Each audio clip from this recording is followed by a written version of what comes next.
Organization. What comes to your mind when you hear the word organization? Is it structure and efficiency? A system where roles, processes, and goals come together to achieve success? Or maybe it's collaboration and culture, the shared values and teamwork that help people work together to accomplish something bigger. It could be leadership and vision too, setting the direction and inspiring everyone to do their best. For me, when I hear the word organization, I think of purpose and unity. It's about people and process working together to make an impact, drive innovation, and reach shared goals. Good evening, friends. Welcome to episode 17 of the Career Shifts podcast. I'm your host, Gopal, and I'm thrilled to have you all join us. If you have joined us before, you know the drill. We delve deep into the journeys of individuals who have made significant career shifts. And if this is your first time, you are in for an enriching experience. Career Shifts is all about uncovering the stories that have empowered people to navigate profound transitions in their professional lives. Tonight, I'm excited to introduce someone whose expertise goes far beyond the surface. He's not just a leader in the field of organizational development, but also someone who has worked with clients across the globe, from Fortune 500 companies to some of the Bollywood celebrities as well, and helped them achieve their goals and aspirations. His work has touched countless lives, creating more harmonious workplaces and guiding people through some of the most transformative periods of their careers. But before we dive into today's conversation, as it is my ritual, let me start with a story. A story that I believe will be something that you will all resonate with, because this is about my parents who were true career loyalists, like all of our parents. My dad dedicated 43 years of his life in a single organization. My mom followed closely behind with 37 years in the same organization. They were married to their professions just as they were married to each other as well. It wasn't about just a job, it was a sense of belonging, being part of something that is stable and secure. Back then, there weren't many organizations to choose from in India. Government jobs were the most sought after, followed by positions in public sector units and manufacturing. Joining one of these institutions meant vouching for stability, longevity, and safeguarding the future of the family. But times changed. In 1992, when India opened its doors to global organizations, the landscape began to shift. The 2000s brought another wave of change where the rise of BPOs, KPOs, and most recently, global capacity centers. Today, India has transformed into a global talent hub. As people evolved, so did practices that guided them. And as practices evolved, they shaped the culture within the organizations. This cultural evolution, in turn, led to growth and transformation within the industries themselves. Today, organizations cannot remain unaffected by market forces such as globalization, technological advancements, shifting consumer demands. As people look at their career within these evolving organizations, it is clear that the traditional paths our parents followed need to be re examined. In this dynamic environment, the role of HR professionals and, most importantly, OD experts has become much more crucial than ever. Today, we have someone with us who brings an in depth experience and years of research in the field of coaching, OD, and much more. There's much about this individual that the world might probably not know. And over the next 60 to 70 minutes, I hope we can uncover and discover various aspects of his journey and incredible work that he has done. So, without further ado, let's welcome Santhosh to the show. Hi, Santhosh. How are you doing? I'm good. Thank you, Gopal. Thank you so much. Wonderful. Before we begin the conversation, do you have any initial thoughts about what brings us here today? I was just hypnotized and was listening to what you are saying. That was a mindless state like Zen Buddhist talk. I was Oh, thank you. I mean, I thought it would be interesting to bring in those perspectives that I could share. So, thank you for that. So, Santosh, the a lot of people who would be joining this conversation right now, and even probably later on through various other channels, would perhaps know you, and probably would have worked with you as well. But a large community of population also doesn't belong to OD at times, or HR. Would be great to quickly hear your story of where you started and what do you do today. Hmm. I think from a career perspective, if I wanted to say that where I started, it will be wise to start what was my first job, because Mm. otherwise, the question where I started could go back and go back. Uh, so I've done multiple jobs. First job I did was when I was in class 11 onwards. I taught tuition for pocket money throughout. Mm. I funded my education after class 10. I funded my education by teaching others. So that was one. And after graduation, I tried selling stuff door to door, which is that was fun. And Yeah. for a year, I survived or did the job of a stage hypnotist who does hypnosis shows for entertainment, which is, and I was just trying to figure out what is it which is Yeah. really calling me. My dad used to tell me those days that a rolling stone gathers no moss, and I was lucky that I had studied botany and knew moss is of not much value anyway. So I decided to roll, and I think the first major job that I did was I picked up a job in Bhutan as a primary school teacher. I think that was possibly the only country where someone without a beard could get a teaching job that time. It was, Wow. I Mm. didn't study for it. It was accident, and I landed up there. And I spent 5 years there, 4 years as a teacher, and again this feeling was there. What else? And I left the government teaching job. This part most people don't know. And I joined as the head of sales and marketing of a paper manufacturing factory in Bhutan, which I had Oh. a friend. I had a friend who was a bank manager who suggested me to do that. Later, I knew that this paper manufacturing guy owns a lot of loan to the bank. The bank manager was trying to save him by putting me into a hell. So Oh I, God. I suddenly realized it was wrong to leave my teaching job, which was a government job. And I was going and trying to sell this handmade paper to the only NGO in Bhutan, which is called the Royal Society for the Protection of Bhutan. And I was telling them that you must use this indigenous paper.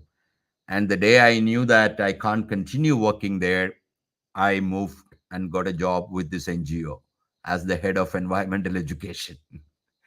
Wow. And that was an That's a interesting period. significant shift.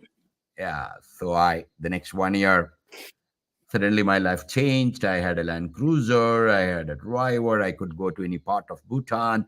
I'll typically carry with a TV, VCR, and everything, go to a remote village, put on the TV, and play the movie Sajan those days. So villagers all will come. And once they Yeah. come, their interest got really there. Then I stop the movie and then talk about black neck crane protection, which was my job. So Mm. Interesting way. and did that. After that, I left and I worked for 5 years as a head of environmental education with the World Wildlife Fund, Mm. which was in Delhi. Okay. And it was a sudden shift to Delhi, all the way from Kerala to Bhutan, and then more opportunities and a lot of stuff happening. So Mm. those days, parallelly, while working in WWF, I would go to IITs and IIMs for the festival and do a hypnosis show again. It's a Sure. festival, Yeah. it's fun, and kept doing that. Now, after doing that job for 5 years, and because of my interest in hypnosis and psychology, so when I looked at first 5 years was a primary school teacher. The next 5 years was with an NGO, WWF.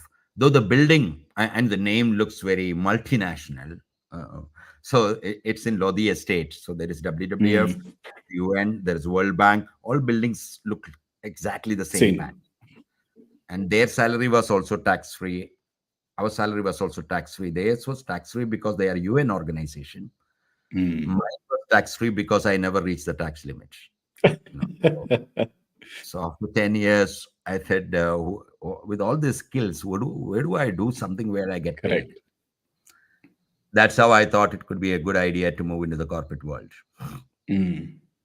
So in 1998, I started this firm. And I didn't know much about OD or anything. That time it was called Training Alternatives. I knew I could do the training. Train people, yeah. And it went well, very well, which was doing. And a chance meeting with a gentleman called Marvin Weisbord on 2005 changed that direction. And I came back, changed the company name, started focusing more on larger interventions for organizations than just going and doing some training programs.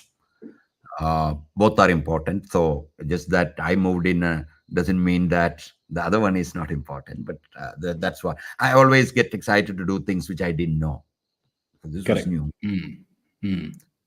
So that's been a journey for the last 26 years. Then doing that, Mm. other things Mm. came as a part, side kick off this like coaching or consulting or starting a startup in this area. So it's an offshoot of working with senior leaders. Mm. Mm. Quite a bit of a career shift, I would say. I think it's fascinating to hear how someone from Kerala goes to Bhutan, comes to Delhi, and now back in the remote town near Madikeri, which a lot of Yes. people keep saying that you are lucky to be where you are. Yeah. So, It- uh, yes, no, no, I always felt that if you're willing to take a bit of a risk, there are beautiful places to yeah, move. true that, true that. Um, Santosh, having founded ODA or training alternatives to ODA, the journey, you have also seen, sorry, you have seen organizations evolve quite a bit, probably even drastically. Mhm. How have these influenced your view on the future of work? And what impact do you see this having on careers of individuals as well? See, mostly any kind of a evolution um, is also linked to how an individual or a species or a system adapt to the newer stuff. So that's where the Yeah, evolution really happening, which is at yeah, the system level. And organizations are in that way evolving. And one of the biggest, two things which could have a bigger impact was, of course, one was internet. yeah. Second, uh, genetics and biotechnology related work, Hmm. which would change the kind of a future of where we are going. Now, there is a paradox and there is an opportunity. Hmm. Paradox is, let's say, years ago, when we talk about technology, one of the things that we believe is technology saves time for you. Yeah. That's anything which is it. You are typing the Efficiency. Yeah. computer will do it, so you have more time. Writing a letter and posting it. Somebody gets it after 2 days. You can do it Yeah. for your more time. But the fact is, we don't have more time. With Hmm. whatever you can do, but we don't have time. Yeah. That's the paradox is going on. So we need to really look at, Yeah. is this movement or whichever direction which is moving, is it has it created a false uh, kind of an illusion of what is that we are chasing, Hmm. or is it bringing us closer to whom we want to be as a species? Right. So I usually say that the more things change, the more things remains the same. So one Wow. side is technological advances. But if you look at the other side, has polarization among people and communities have increased. Yeah. It's also there. We might think that no, we are progressing because that's how you started the sentence. We are evolving in one Hmm. side, and one would expect such evolution happen in all other parts, Yeah. which hasn't really happened in that way. True. So I would say that it may not be a very simple linear thing that as we say that okay now digitalization now AI now so there is we tend to think in that way. We must be aware there is also behind that a deeper dissatisfaction of who we are becoming. Hmm. These two forces will interact somewhere sometime.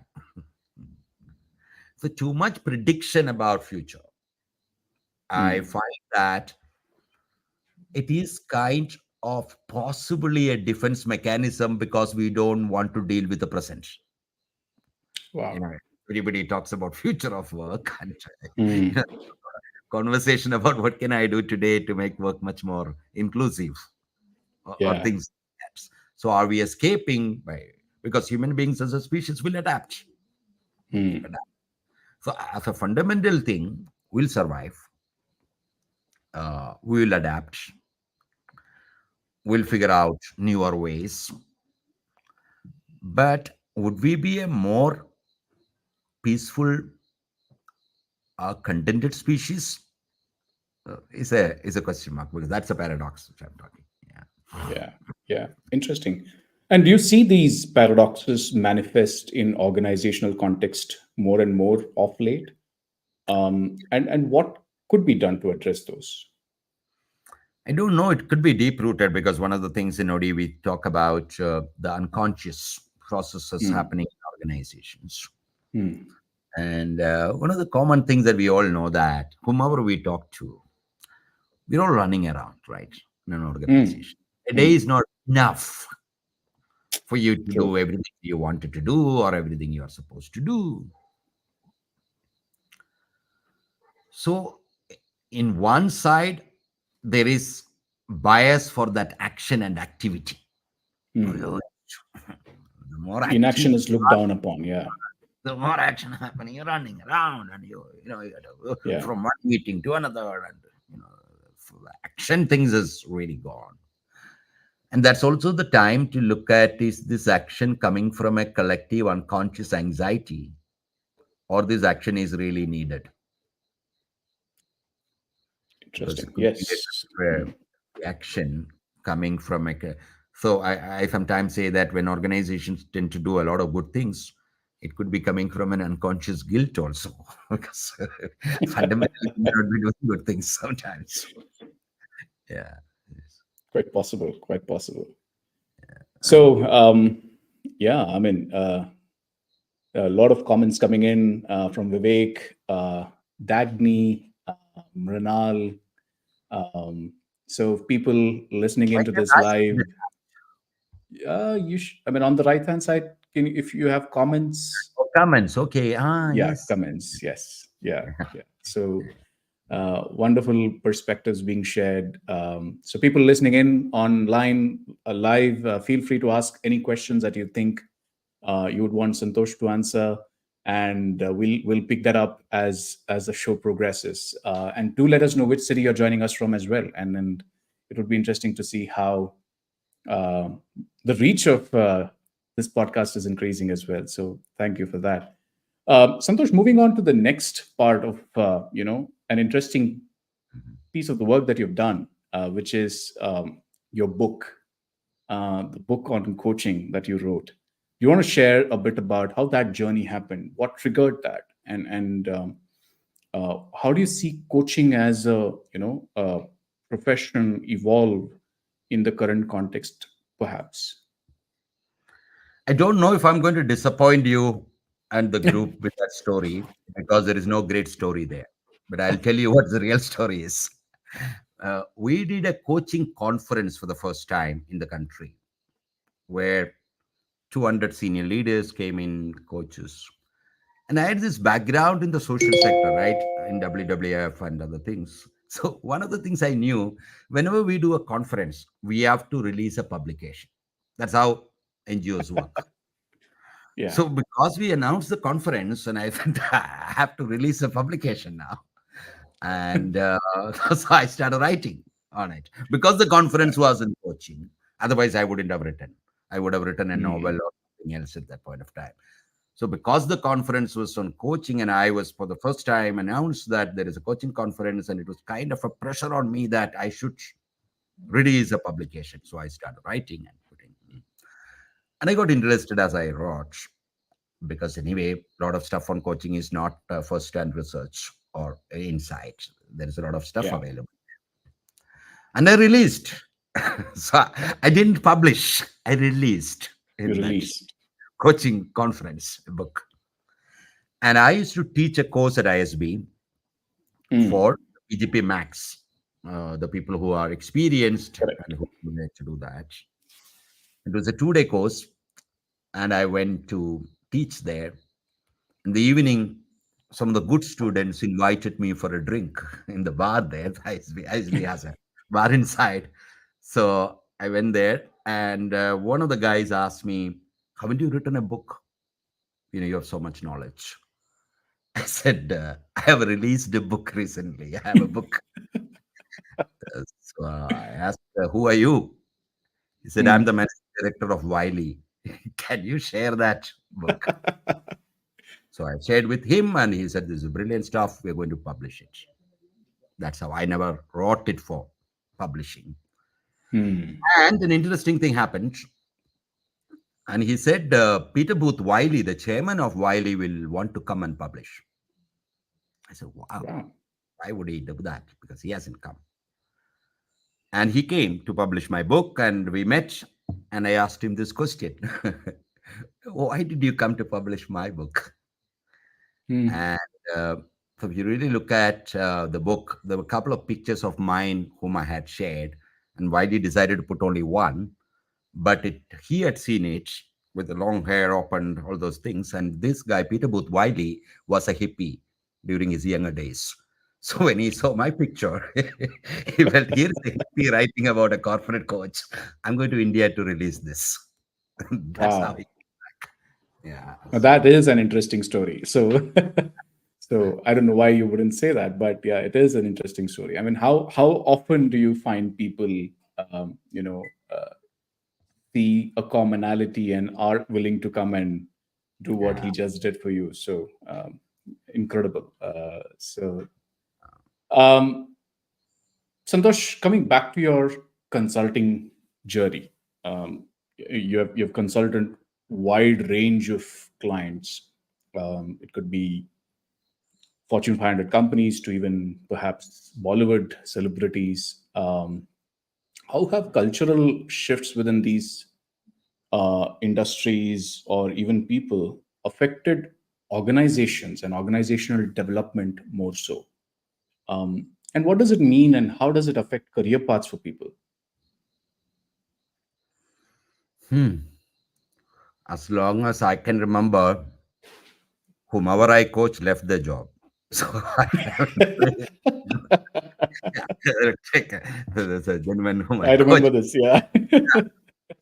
They felt that there is something bigger we can do.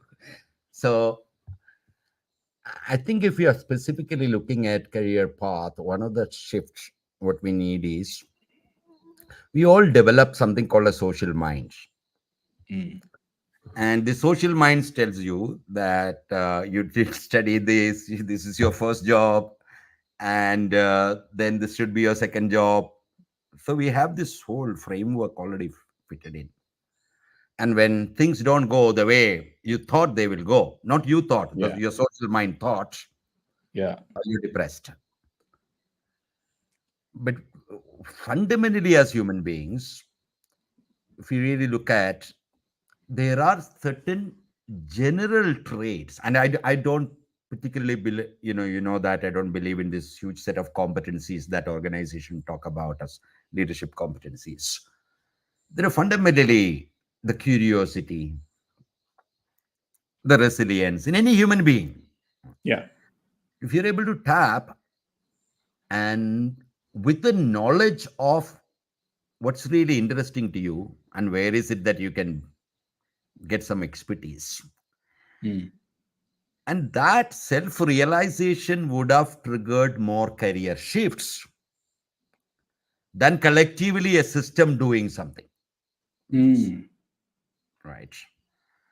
The only systemic influence in career shift would be COVID, because COVID did Was, what yeah. CTOs couldn't do. So COVID made companies more technology savvy. Yeah. Uh, but otherwise, it is much more of a work individuals have done in themselves, which has helped them do this shift. Because at a systemic level, most of the other shifts are not sudden.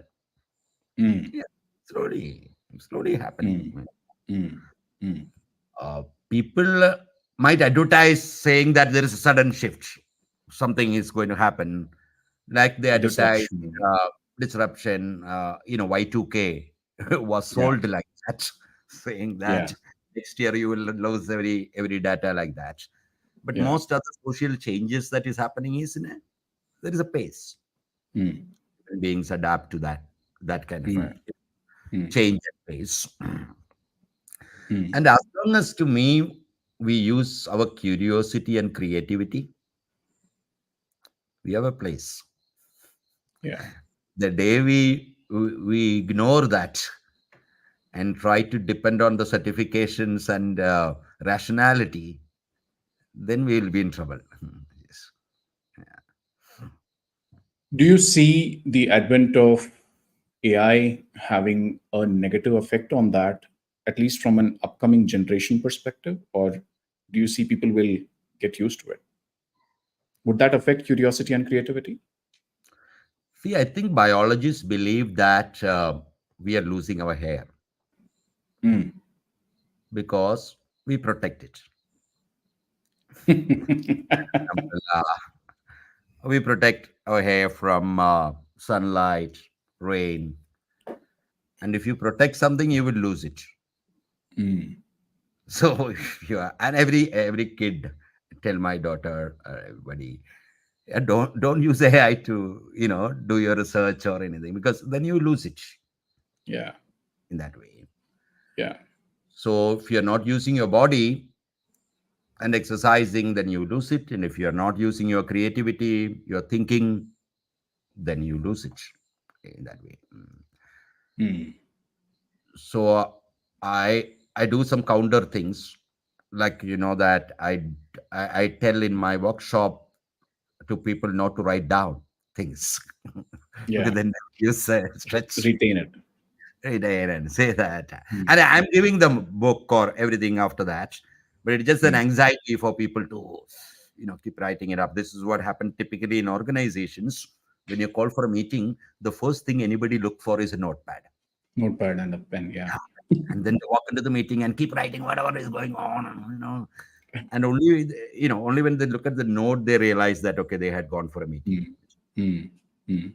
So I think we would possibly need to exercise more of our own faculties and use any aid wisely that way. But I don't think the AI the challenge. What the human race is trying to do is to build the things into the human body finally. Mm. End of the day, what is the primitive need of any individual or any system to survive? Mm. So at an ultimate level, we are trying to see that if I can live longer, if I can not die, if I can Mm. be more powerful. So that's the need at a deeper level. Mm. Mm. So maybe we would see AI integrated into a Our brains, thinking. depending on another one, which is, and we'll go through all those stages. Yeah. Chip-based brains. Yep. Yeah. Yeah, you never know what we are going to see. So I have a few comments that have come in, and I'm going to take those questions as well. Um, okay. And they haven't come on this platform, unfortunately. So Vivek says, I was a participant in one of the training sessions in 90. mediation way back in 1997. Yeah, Vivek Pradhan. Yeah, yeah, yeah. Uh, Rajni says fascinating journey that bring dynamic human.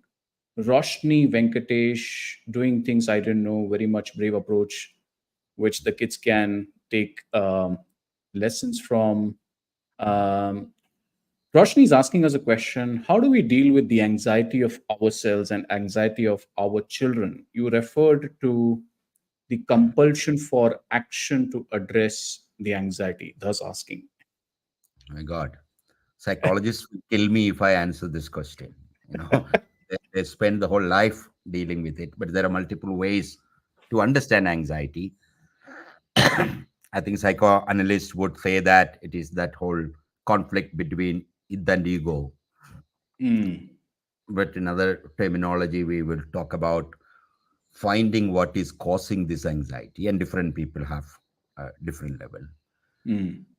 But believing that there would be a straight answer for that, the only people who would try to give an answer, straight answer to this, is people who call themselves as gurus,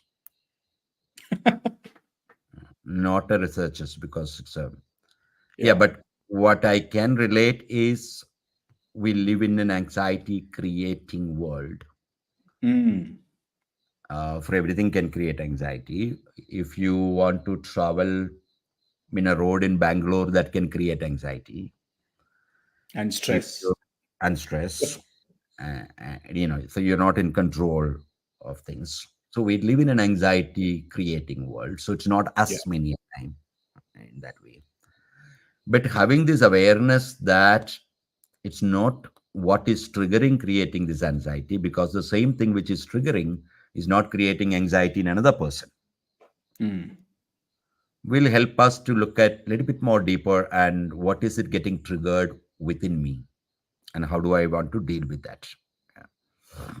mm. Interesting. Well, Roshni, I hope that answered your question. Um, Santosh, I would now want to, touch upon a part that you also mentioned earlier, to the world of hypnosis. Mm. Often when we hear this word, a lot of people have different perceptions based on where they have seen this, what they have seen of. Um, but I also know and have witnessed the whole experience of this and how it affects from a leadership development standpoint as well. Are there myths that you have to continuously, you know, address when people ask you this question on hypnosis? And how in your journey has it affected leaders? So one good thing is, I've never in the last 26 years told the world or a client that hypnosis is useful for you. Mm, Right. In fact, I sure. have refused when a client asked, "Oh, can you come and do hypnosis?" Mm, I always did it when I felt like doing it with a group, when I had a rapport, mm. Yeah, or when it was a conference. yeah. In the conferences, I do not for any org change. Mm, Typically, why do people call a speaker into a conference? I'm talking about an annual conference. mm, The speaker's job role there mostly is like an item number in a Bollywood movie. It's not. mm. An annual conference of an organization is not a learning event. Sure, Multiple things happening. There sure. is, so they wanted to see something interesting and useful. That's it. Correct, correct, correct. When they call me, I have 1,000 people across the globe who has come. There is a big conference happening. Can you come and demonstrate hypnosis? I'm very happy because I don't have to say Mm, that why it's useful. mm, Something that people heard, people read about it, but nobody has seen it. How the brain. mm, So that was the only use I have done. So that's why you would see that mm. I'm doing this in a large conference. That's the only Correct. reason we did in our Yeah, ODCP, audible. Yes, our conference, and people can walk in yes. who want to do that. Yeah. There was a lot of temptation when I started to move into or using that, because in 1994, Hindustan Times wrote a full page article about me. They Oh. had a tilt about guy coming from Bhutan and hypnotized, because this gentleman saw me hypnotizing in JNU, large crowd, Mm, 1,000 mm, people. And that was a time there was a magazine called Life Positive then wanted to interview me, and they put my picture under a big banyan tree or something, and they had a caption. So there was a lot of this temptation saying that why don't you actually get into bit of hypnosis and bit of spirituality and do that? yeah. It was not interesting, because I learned hypnosis as a part of atheist movement and taught by a gentleman called Dr. A.T. Kaur, who was an atheist. Mm, So why I did was to talk about some of the misconceptions that happen in a village. Let's say mm, Bhagavati Devi Devda came and the person is talking in a different language which they mm, don't. So my as a student, I will go there and try to convince the villagers that it is hysteria, and I'll hypnotize and change that guy. Don't think that it is possession. mm, mm, That, mm, that was the job I was doing. So I mm, always took a scientific approach to explain. mm, So I did that. mm, mm, mm, Point one, I never felt that hypnosis per se is useful. It gave me a metaphorical connection of exploring unconscious of the organization. That's mm, my interest in psychoanalysis, because hypnosis was produced by psychoanalysts. mm, So one of the strength that I talk about ODA is possibly is our strength to look at both visible and invisible part of organization. mm, When we work with individuals, that's the reason we don't only focus on the competencies, because that's outside. We talk about mm, triple loop learning. How mm, do an individual go and figure out the deeper identity, mm. make changes there? So my these models came because of my interest in hypnosis and unconscious. Other than that, Interesting. I've never claimed that, this as help, or I never went to a corporate guy to do it. Uh, but I still do love to do it in large conference, because to me it's a nostalgic memory of the stage hypnotist in me who used to have fun such shows in IITs and IIMs in early 90s. That's it. And if it Mm, works for those guys, good. mm, mm, mm. Yeah. Uh, Great perspectives. I'm going to switch back to some of the questions that have come in. Okay, so Roshni comes back and asks, how can I stay relevant as a human being? That's a Mm. key question. Yeah. So to me, there are three kinds of being relevant you may want to look at. How do you want to be relevant to yourself?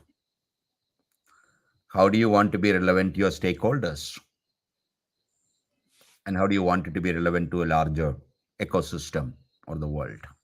Which is, but your question largely come possibly from the second one. How can I be relevant in my work, with my stakeholders, Yeah. within my ecosystem? And to me, I feel that if you are 100% immersed in an ecosystem, you will be relevant. You don't have to do anything, which has been my disconnect in organizations. Mm, Let's say that, let's say I'm a poet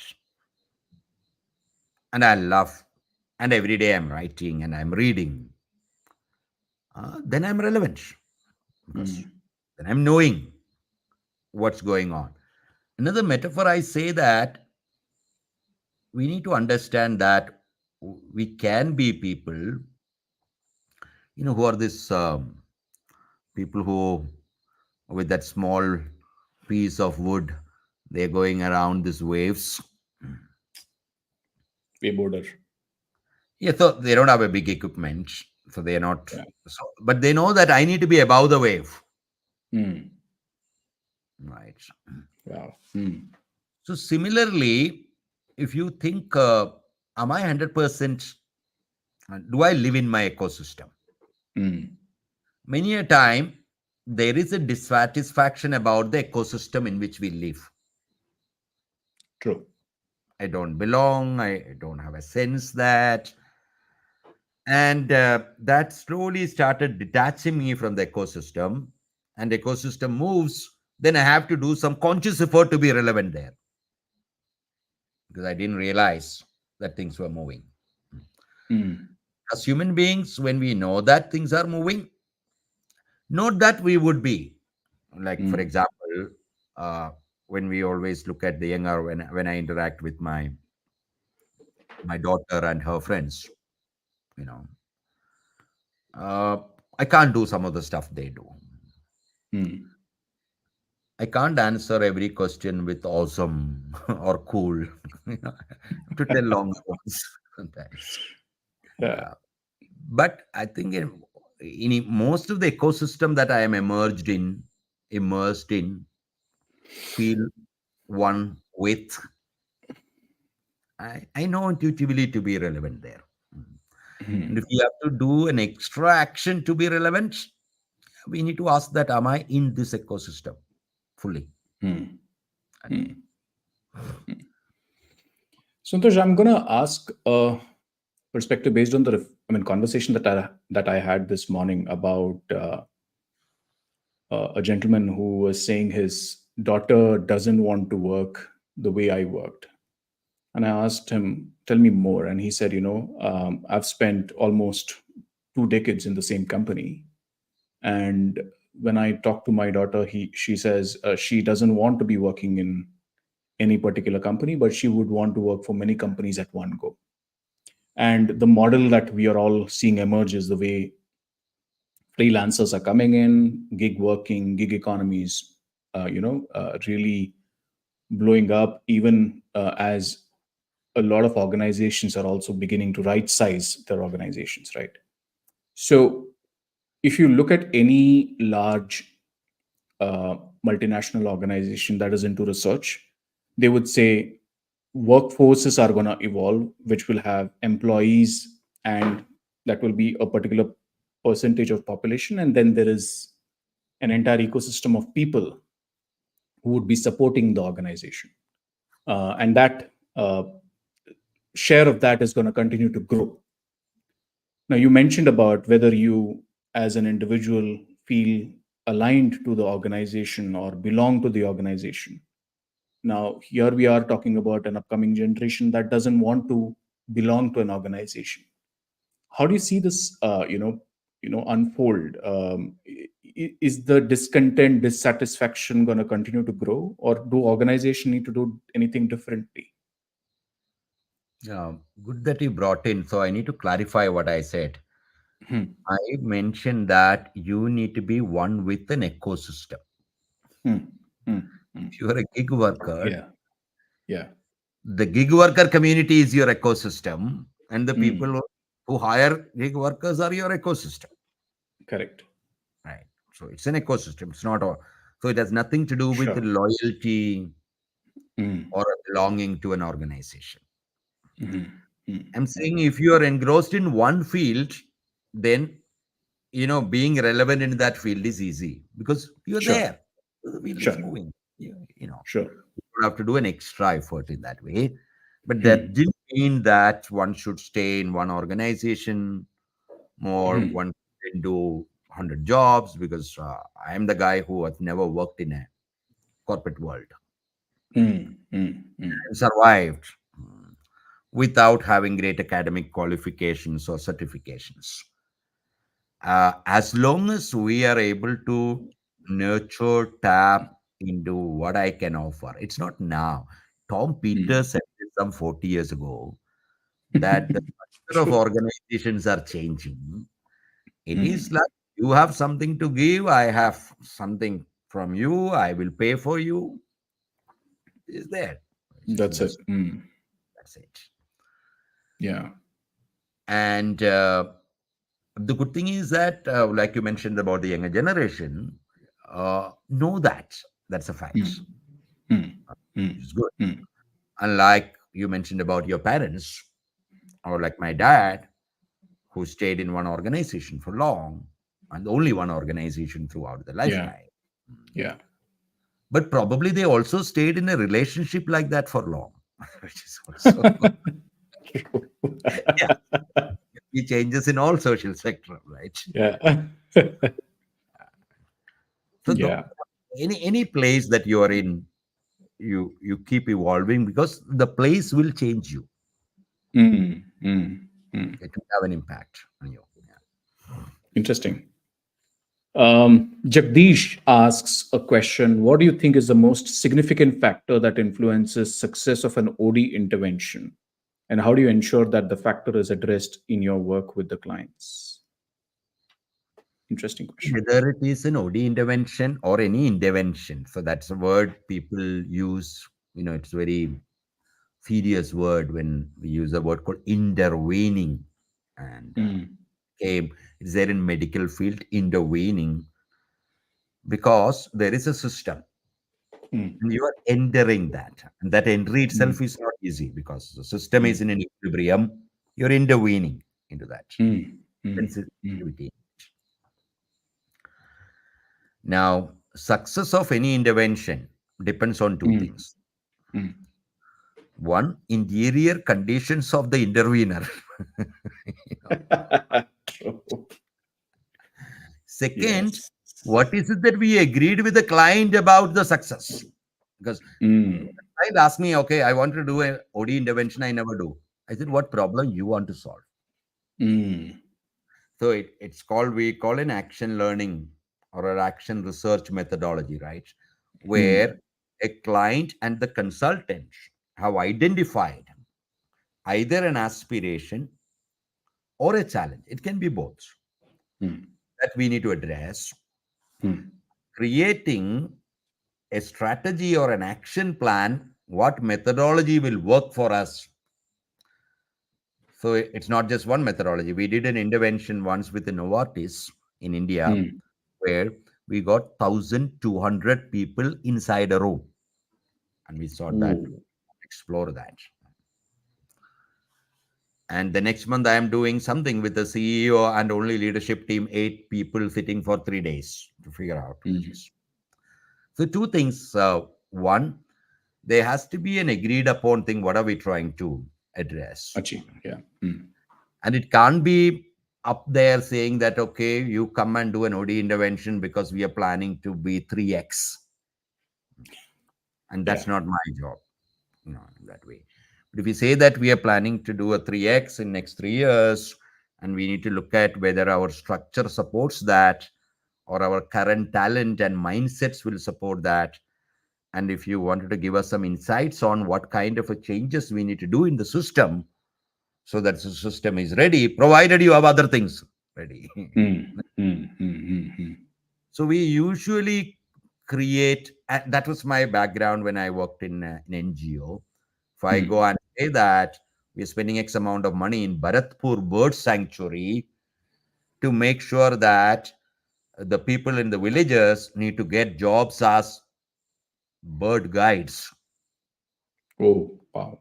Now I need to demonstrate that, saying that how many guides are there now from the village, which is an agreed upon thing. Mm. Mm. So I think creating a scope with the client and the consultant together, which is very clear, will help us to really look at the success of an intervention. Yeah. I hope that helps and answers your question, Jagdish. I'm going to shift to a very interesting perspective based on the work that you do on your column, Buddha in the Boardroom. Um, I wanted your perspectives on spirituality and how you feel that has a role in today's context of a person's career, and perhaps also does it help leaders grow in a way? As a joke, I always used to say that just the fact that I have long hair, beard, and I have an email ID called Hypno Baba Uh, and when people ask me, am I spiritual? My usual answer is, if having spirit every evening make anybody spiritual, then I am. That's the joke part.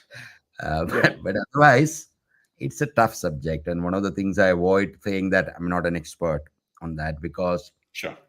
definition itself is a challenge. See, that's what Mm, OD guys know. What's our operational definition of spirituality?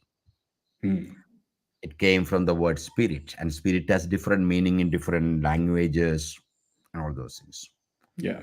Some of the things are common. One, when people find a larger meaning and purpose, that can anger them and help them go through difficulties. Mm, Now, that could be the belief in spirituality, that could be the belief yes. in God. Because if I truly believe someone who exists, Mm, my belief in that person will go away one day. If I truly believe in something that doesn't exist, mm, my belief will never go away. That can mm, be very powerfully, because that's a meaning that I have given. So, sure. having that meaning, deeper sense of, in fact, we use a definition for leadership. I would have said this a couple of times, Yes, yes. that leaders create new possibilities, Mm, and leaders get their energy from standing on something bigger than self. yes, I remember this. Can be spiritual, that can be a cause larger. They do, I agree. Yeah, they do. Otherwise, I meditate. I don't add any spiritual. I do yoga. Mm, Been that like that from the childhood. Like sit quietly. I spend more time with myself than with other human beings. mm. And some days I spend more time with my dogs than any other human beings, which is, I have many. Yeah. Yeah, that could be a, yeah. But I'm somebody who have explored. I've gone for meditation camps. I've done yoga certifications, but none of that you see on my LinkedIn, uh, Mm, because those were my searches for myself that way. sure, Right. sure, sure. Um, I'm going to check if there are any more questions that I have. For some reason, the tool does not get us full view. Um, I have a question okay. you haven't seen from Ronald, but that's a personal one. Yes. Oh, If you, yes. yeah, and in fact, I coach a lot of people, but I actually never talk about them. Manisha I spoke because she wrote about it. uh, Otherwise, because coaching is a slightly, so this is my role, that if my coachee has publicly talked about it, Mm, I have the right to talk about it. So sure. I talked about Manisha. Then there was a gentleman who was managing director of Ranbaxy, whom I used to coach, and he wrote about it in Mint Mm, time. Then I could talk. Otherwise, speak about, yeah. I mean, yeah, that's a very interesting part. So Mrinal does ask, would like to like his experience coaching I know. Bollywood actress Monisha Koirala when she was struggling with cancer. Yeah. Um, do you want to reflect on this? No, so Any first of all, perspective? I started coaching her when she got cured from cancer, Mm, and objective was what kind of career that she need to do, what mm, new areas in life she should get in, and how would she come back into the Bollywood. mm. And all three You are she's done achieved. well. Yeah, Yeah, indeed, indeed. Incredible. I'm going to the latest venture of which we were all privy to when we met at Kairos, Orglens, which focuses on social psychology, network science that addresses organizational challenges. How do you see these disciplines shaping OD and probably also influence individual career trajectories? So, again, I don't claim that it's going to be something big, but I personally feel that all information, all innovation, uh, all help that you get in life is through social networks. Mhm. And I call this social capital. Whatever may happen, AI could come, everything could come. But if you have social capital and strong relationships, that's going to help you. That's how human DNA is wired in that way. And I also feel that we don't look at, though we use the word called, organizations are complex, living, adaptive systems, which we all agree. But to me, the complex social interactions people have within an organization and visualizing that is one way of seeing this complex, adaptive living system. And by seeing that, we could generate insights about that system. Which is, in fact, for people who do not know much about social network analysis, if you've ever read the book Tipping Point by Malcolm Gladwell, that book is all about social networks and the roles we play in those social networks. In that way. So there is an increased interest on that to understand organizations not just from an X-ray perspective, but from an ultrasound perspective, which is social networks. Mm. At the same time, we need to juxtapose with the other where we are running around and there are too many activity happening. So all we look for is something that reduces my thinking load than something so interesting like networks and figuring out how emergence happen. So the whole Mm. concept of emergence is they are not properties of a particle part, but when parts interact with each other, there is something called an emergence, which is happening. Correct. So conceptually, people are interested, and it can add a lot of value. It's just that it also requires some level of intuitive uh, sense of going deeper. That way. But it's a fascinating field, and that's what give me energy these days. Every day, today we had a chat with the earlier NASPA, which is a large funding Mm. organization, their team in Netherlands. They wanted to use our network analysis to look at inclusion across all the companies that they work with, which is, so networks can show interestingly different aspects of a society or a community. From a perspective of what we just spoke a little while ago, where an organization could have both people as part of the core organization, and then you will have a lot of gig workers. What do you see organizations definition evolve to, and would your work in Orglens also factor that part in? So maybe there are two things to look at. When we do an org network analysis, we say that typically 13 to 22% of the people in an organization has reached to the entire organization. Mm. Okay. So Mm. which is true in a society that there is this Mm. imbalance. Imbalance can be in terms of influence, imbalance can be in terms of pay, imbalance can be in terms of power. So Mm. 5% of the population is in a way have more money than the rest 95% of the population in the world. Mm. Mm. Mm. Mm. The question that you need to ask is you whether you want to be in the core of that network in the organization. They know that they can run with 30% because even now it is only 30% who are running the company. Rest of them are there. Which is, Mm. or you want to be a gig worker. And both are good Mm. choice. Mm. Which is, and aligning systems and processes to map this gig workers is easier because anyway we have Mm. systems and processes where somebody sitting in US can manage and figure out what the Correct. guy in Bangalore is doing. Correct. So not a big issue. Yeah. Yeah. Yeah. Like I've had quite a lot of interesting conversations about this as to a lot of leaders ask, is gig work even relevant in the Indian context? And the answer is yes. I mean, like it or not, people are more and more choosing that over traditional employment. And Like our organizations ready. yeah, how I get work done in Coorg in my estate.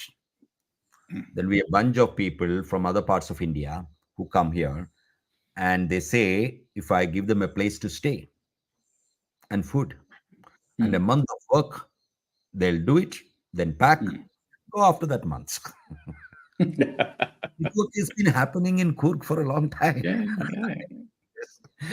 It's a, I mean, I keep saying this. Gig work has been happening since the days of LIC, yeah. right? So, I mean, all our uncles and people in the family who were agents for insurance have been doing this any which ways in for all of us to see. So, with that, we are already at the top of the hour. I'm going to quickly shift to a fun element of rapid fire, Ooh. and and I know I hadn't shared about this, but let's keep this quick. A book that shaped your career. Das Capital. Yeah, that's what I read seriously when I was in the college. Okay, okay. I haven't read that, so probably we'll add that into my list. Hypnosis or OD, which is the tougher career shift? Hypnosis was never a career. Hmm, It's part of me. And hmm, I've hypnotized people in a long flight to US inside the flight. hmm. Done that in trains. Audi was a big shift, tough shift, Yeah. corporate world. Didn't know, didn't know what it means.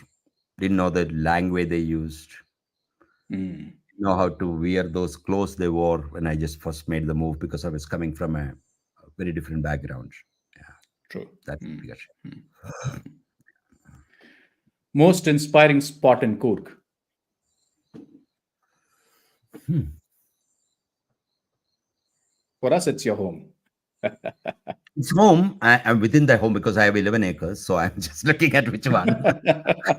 Mostly, mostly when I sit with the bird, so I have a huge aviary where there are around 50, 60 birds. I go and sit inside sometimes, yeah. And they keep on sit everywhere. Yeah. Yeah. So all to all the alumni members, this is an invite. And please come over to Kurg. Yeah. A mentor who impacted your career. There are many. One of the mentor I really got a lot of help was a gentleman called Pramasina. He was with McKinsey, so I worked with McKinsey for 10 years Mm, as a kind of an external facilitator who would work with almost all their clients. mm. And Pramad did help me to get into ISB to teach.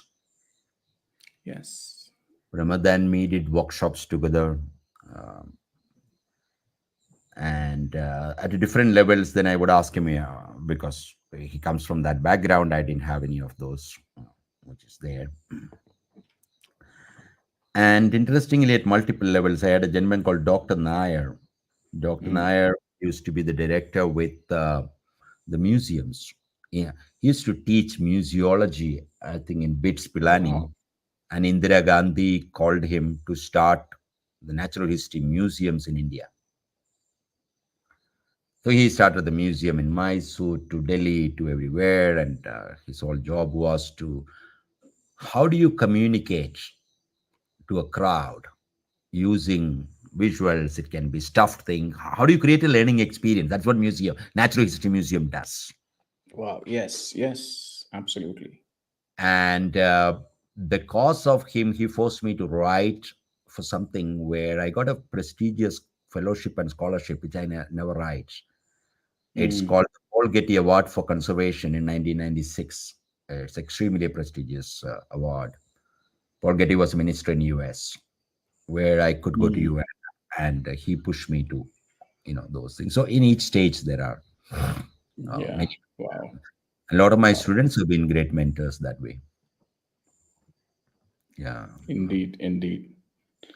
But yeah, I never knew that there was a science behind museum. So, Yeah. I mean, great learning that way. Um, um, Alternative career choice. Stand up comedian. Yeah. Or a mark advertising guy. Yeah. I did wanted to join advertising.